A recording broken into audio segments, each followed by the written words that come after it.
Good day, everyone. I am Azea Leslie P. Agas from BSED Mathematics 3B. Have you ever wondered how the parts of a whole relate to the whole group itself?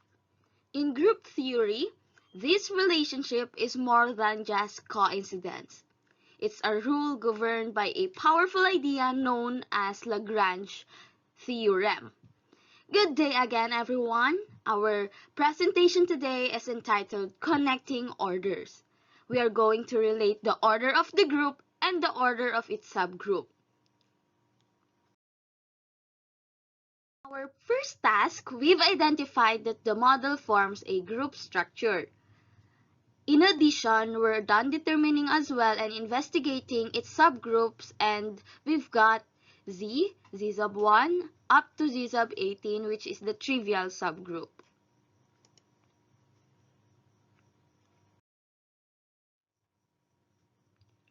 We also found that the group is not cyclic, but some of its subgroups are. The subgroups marked X are not cyclic, and the subgroup marked checked are cyclic. So based on the subgroup analysis, the entire group itself is not cyclic. But some of the proper subgroups such as this one, and the order of two elements and the trivial subgroup shows that they are cyclic, showing internal patterns and structure despite the full group not being cyclic. Other proposed subgroups like Z sub 1, Z sub 2, and Z sub 3 to Z sub 6 are not or fail to satisfy the cyclic subgroups. And we conclude that being non-cyclic at the group level does not imply that all of its subgroups will also be non-cyclic, because this whole group is not cyclic, but some of the subgroups are cyclic. So as our recap, here is our lattice diagram.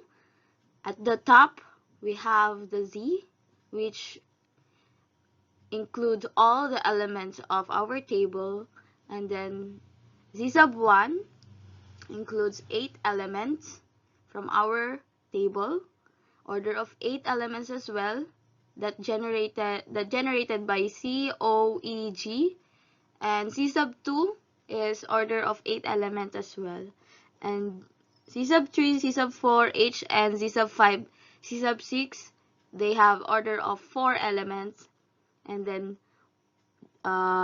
elements generated by 1, elements generated by 3, elements generated by 5, elements generated by 7, elements generated by S, elements generated by 2, elements generated by 4, elements generated by 6, and elements generated by 8. So all of these are order of 2 elements. And at last, of course, our trivial subgroups, since all of these subgroups contain E, which is the identity element. Let's define what is order of a group. What is the order of a group? The order of a group is simply the number of elements it contains. For example, if a group has 4 elements, we say its order is 4. And this is denoted by this one, absolute value, where G is the group. So that is how we write the order of a group.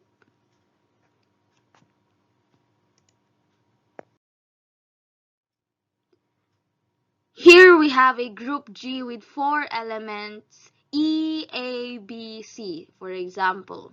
These could be abstract elements or symmetries, for example.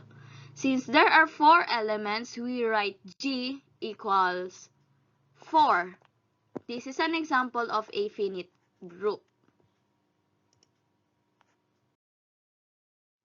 In table Z, or our group table Z, we have 16 elements.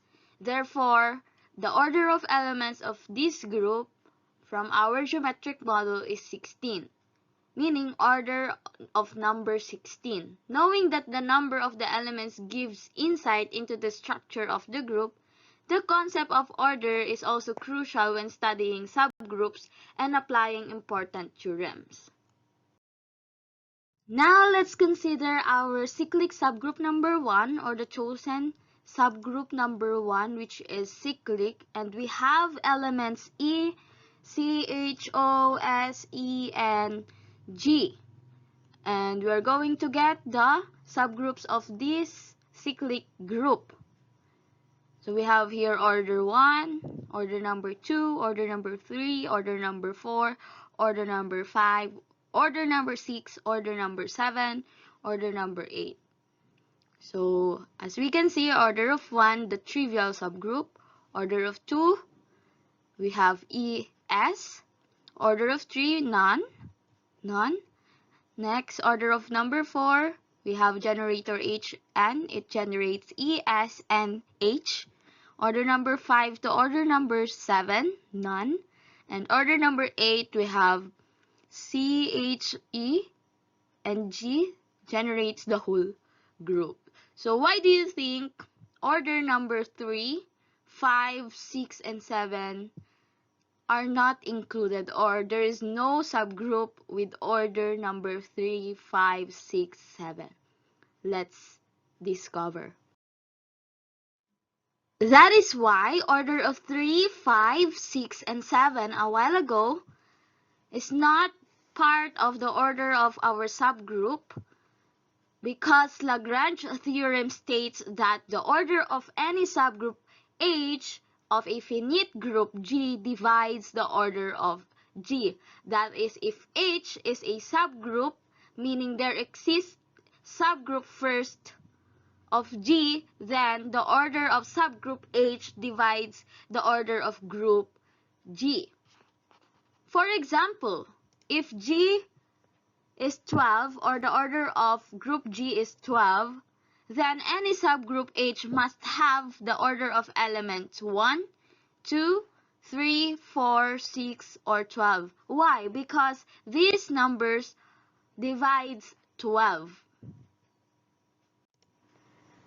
So the possible orders of subgroups are factors of the group's order.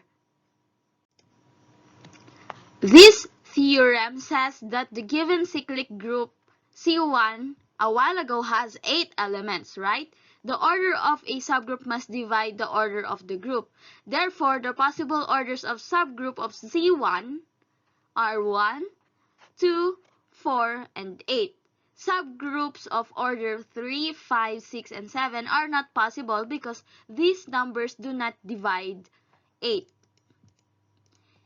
If G union group has 16 elements, then the possible orders of its subgroups, according to Lagrange theorem, are 1, 2, 4, 8, and 16.